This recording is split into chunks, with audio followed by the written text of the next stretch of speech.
আসসালামু আলাইকুম everyone, welcome back to my channel. সবাই কেমন আছেন? আশা করি ভালো আছেন। আলহামদুলিল্লাহ, আমিও ভালো আছি।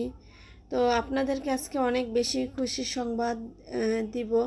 সেটা হচ্ছে, দেখেন, আমি প্রথমে মুরগির ঘরে যখন আসলাম, এসে দরজা খুলেই হচ্ছে দেখতেছিলাম, অর্থাৎ আসর নামাজের পরে আর কি আমি ছাদে উঠেছি। তো গিয়ে লাইট জ্বালিয়ে তারপর দেখতেছি মুরগিগুলি কি অবস্থা, ওদের কি আসল বিষয়।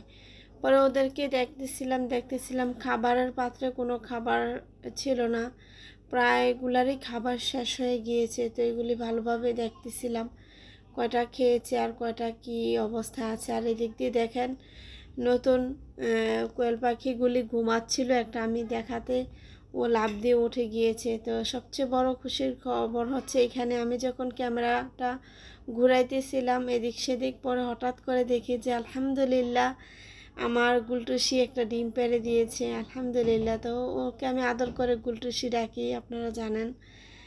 তো আজকে নতুন ওদেরকে আনার পরে হচ্ছে এই প্রথম খুশির সংবাদ পেলাম। আমি অনেক বেশি খুশি, যেটা আমি বলে বোঝাতে পারবো না। আল্লাহর দরবারে শুকরিয়া আদায় করে শেষ করা যাবে না। আলহামদুলিল্লাহ, আলহামদুলিল্লাহ, আলহামদুলিল্লাহ। আমার খুবই ভালো লাগতেছে, কারণ আমি এই গুলটুসি মুরগির জন্য অনেক বেশি পাগল। তো অবশেষে ওর ডিমটা পেয়ে গেলাম ইনশাল্লাহ। আশা করি, জানি না কয়টা ডিম পাই, দোয়া করবেন সবাই। তো ইনশাল্লাহ এর থেকে বাচ্চা ফুটানোর ইচ্ছা আছে। তো সবাই দোয়া করবেন।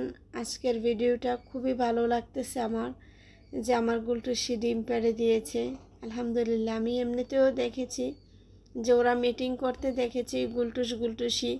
তো আমি খুশি হয়েছিলাম দেখে যে হয়তোবা ইদানিং ডিম পারতে পারে। তো যেনার থেকে এনেছি ওনার কাছে নাকি 4-5টা ডিম পেরেছিল।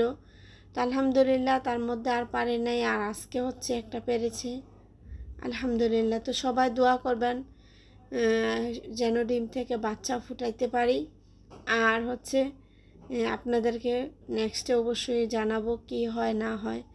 তো আজ আর বেশি কথা বাড়ালাম না। নিচেরগুলি দেখেন, আমার দেশি মুরগির বাচ্চাগুলি অনেক বড় বড় হয়ে গিয়েছে, ওদের জন্য দোয়া করবেন। তো এখানেই বিদায় নিলাম, আর বেশি কথা বাড়ালাম না। আপনারা সবাই যে যেখান থেকে আমার ভিডিওটা দেখতেছেন অবশ্যই কমেন্টে লিখে যাবেন কে কোথায় থেকে দেখতেছেন। তো এখানেই বিদায় নিলাম। আল্লাহ হাফেজ। আসসালামু আলাইকুম।